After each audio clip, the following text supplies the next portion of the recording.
જય માતાજી, જય મગલ. હાય, કેમ છો બધા?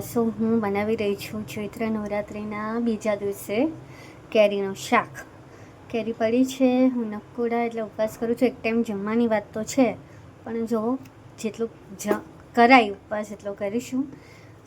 મારે ત્યાં કેવી રીતે શાક બને છે એ હું તમને બતાવીશ. સરસ ધોઈને મેં પાણીમાં પલાળી રાખી છે અને આ 2 કેરી લીધી છે જે 250 ગ્રામ થાય છે. 2 કેરી મળીને મારે, એટલે આટલી જ છે. પણ તમને મજા આવશે જોવામાં અને શાક ખાવામાં. તમે કેવી રીતે શાક બનાવો છો એ પણ મને બતાવજો. તેલ થોડું ગરમ થશે એટલે આની અંદર હું હિંગ નાખી દઈશ અને ચપટીક હળદર, અને પછી આપણે કેરી વઘારી દઈશું.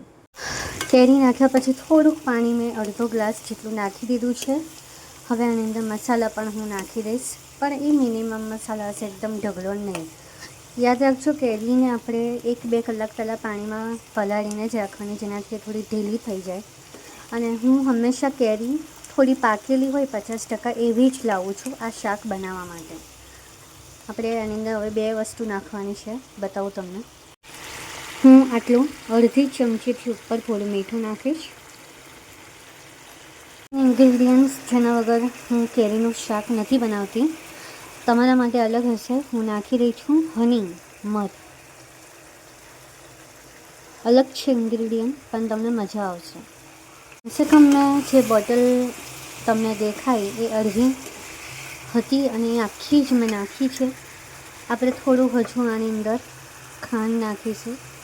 યાદ રાખજો, આ જેટલા મસાલા છે એ અહીંયાના સ્વાદ અને મારા ઘરના સ્વાદ મુજબના છે. તમે આની અંદર કંઈ વધઘટ કરી શકો, પણ એકવાર તમે આ રીતે પણ બનાવજો, તમને બહુ જ મજા આવશે.